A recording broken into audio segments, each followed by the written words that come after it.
It was only the day after we'd finished filming that we heard that the Taproom, the Experiment in Hackney, London, is closing. I think it's a real shame. They couldn't come to agreement with the landlord, and so they're closing. This was their original brewery location, and then when they moved the brewery to a larger place, they kept that venue as the Taproom. So sadly, after having done all the filming and editing, we find out that it's closing. Do check out their place in Tottenham, Hale.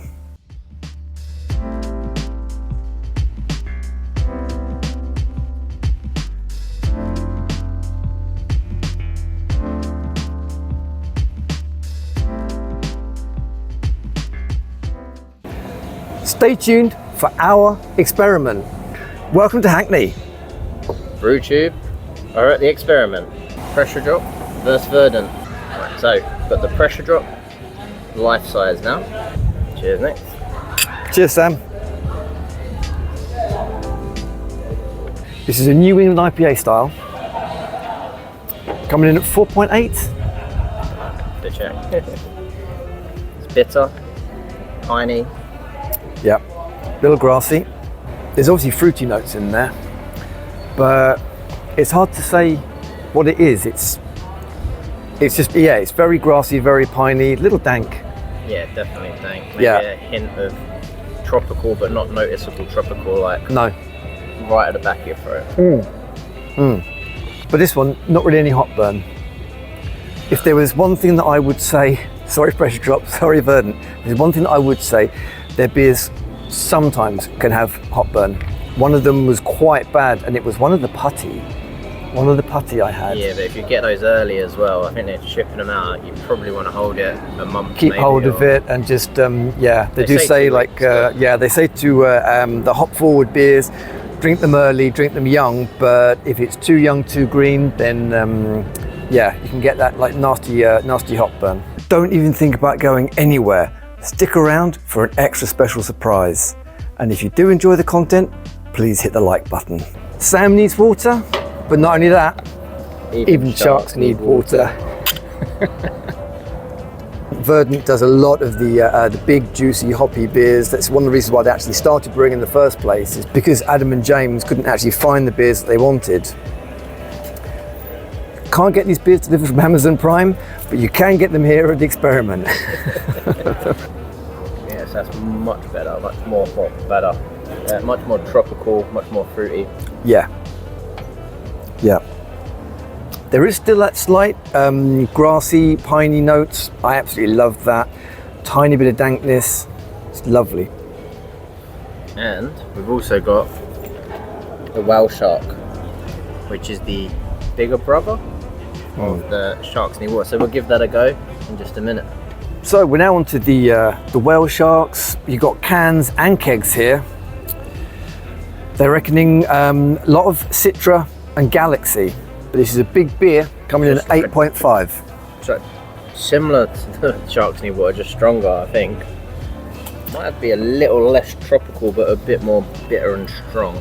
Hard to explain. Thicker, definitely thicker. This was the whale sharks. That's not. Do you know which one? Yeah, no, it is actually, yeah. This is the whale sharks. This is the Even Sharks Need Water. As you can see, these are thick, juicy, New England IPA style beers. The whale sharks coming in at 8.5. This is a big beer. Massive hop aromas, very tropical, grassy and piney. That little bit more bitter. Both quite sweet. Obviously very drinkable. Perfect for this summer weather.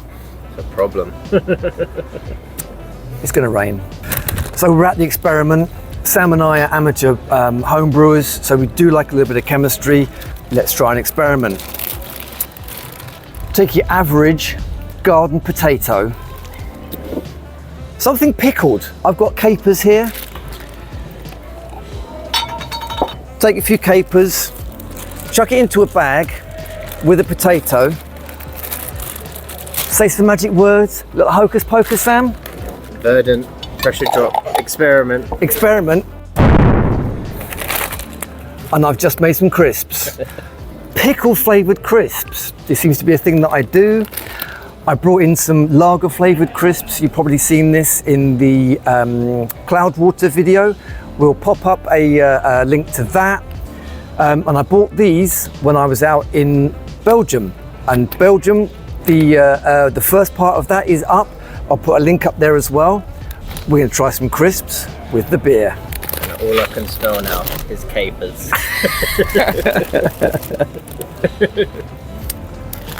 Sam, I'll let you be the victim. Stop drinking beer, try eating some crisps. Trying to have some beer and checking my untaps. My untaps, they're all going to go in at once.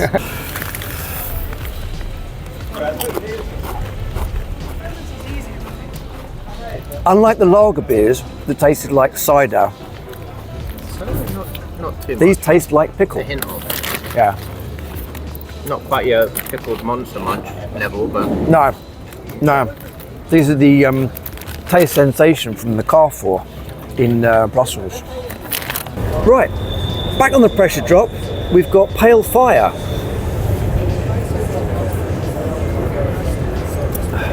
a sweet, refreshing flavour to it. There's a crispness. Now, interestingly, I was asking the bar staff, great bunch of bar staff, do get yourselves down here. There was a note on the aroma, and we did the whole covered sniff, and we noticed a slight whiff of sulphur. It's a very volatile compound. It evaporates very quickly. And Sam was like, well, you know, maybe they've used a lager yeast. And I was like, well, it can come from the hops. So we asked. They weren't too sure. Yeah, it's top secret, that's what it is. They don't want to might share be that. Yeah, they're not going to tell us. But what they were saying is there is a pressure drop après, meaning after in French. And that is a cold IPA, and they do use a lager yeast on that. So good shout, Sam. It could actually be that there was lager yeast in this one. They weren't too sure about. Or this isn't one. the other thing that hops can cause it Well, as well? yeah. So. If they're using aged hops, whole cone hops, then it can also come from that. It can sometimes also leave a slightly sort of cheesy aroma, flavour. and None things of that like here, though. But None absolutely of not. that here. This is still Pale Fire. So it should be slightly paler. It's definitely not as hazy as the New England IPAs that we've been having. But yeah, Refreshing. mm, Not overly Fruity. ale-y, but No. a little bit. definitely getting more maltiness. You can feel the malt backbone on that. Yeah, a bit of maltiness. You always say maltiness. I do. Oh my God, I do. One thing I say, this is something that I did bring up. Every time I sniff, try the beer, like, yes, nice and malty. Duh. But basically, I'm stating the obvious by saying that something tastes malty and it smells malty when obviously it's made of malt, along with water, hops and yeast. Never known sharks like it. This is the Verdant and Verdant Co. Brewing hybrid collab, whatever you want to call it. It's also got amazing carbonation on it. Very, very good. It's the hybrid of Whale Shark and then the Rivington Brewing Never Known Fog Like It. That's their one. We'll need to go see if we can find that. I'm getting some stone fruits and the classic kind of grassy, It's piney. actually growing on me. When I first took a sip, I was like, it's not quite as good as the Whale Shark, but actually now I'm going to go back on that and say that it's on par. Sometimes just warm up the beer a little bit. That can kind of help just to cup the glass. And these are obviously always very, very good beers. They're the hazy IPAs, the New England IPAs, the NEPA as they're called as well. But very thick, juicy, hop forward. Depending on what hops you're going to have in there, you're going to get some like citrus, tropical. Well, the water profile as well makes it just delicious no matter what they put in it, really. Yeah, softer water and things like that. Is that the same as the Burton Ale? The Burton Ale got the softer water, and so it's softer, but there's a profile, there's a formula. I don't know right now. I did know it. higher in You double one and you half the chlorides other or something. and lower in sulfates. Yeah, still a little bit dank, a slight bitterness on the, but it's well balanced. Well, again, it's the Whale Shark plus they've took the same recipe and they've mixed it with the Rivington Co recipe. Yeah. Obviously, you get a big hit of the sweetness, but you've got bitterness. You've got hop characteristics. Presumably, it is still that classic Verdant yeast from Lallemand, and that's always got the stone fruit notes.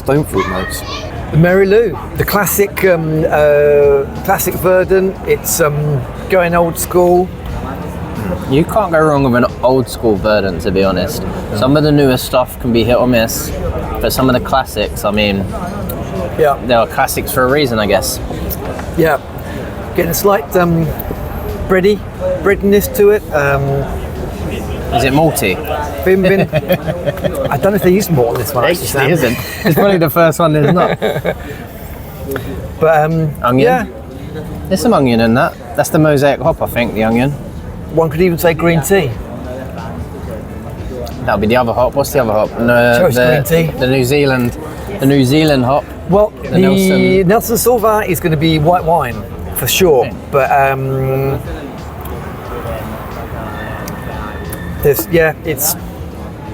it is there. It's And I mean, they've gone Citra mosaic hops and the Nelson one, but it's that's kind of what classic. you'd expect.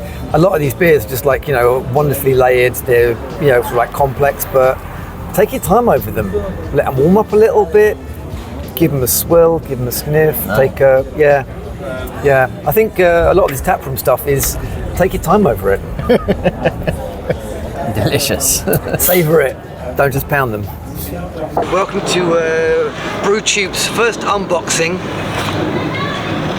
So, the pepperoni. Pepperoni. Something quite meaty That's and the everything ultimate. one, yep. And for those of you who like the classic style, the margarita.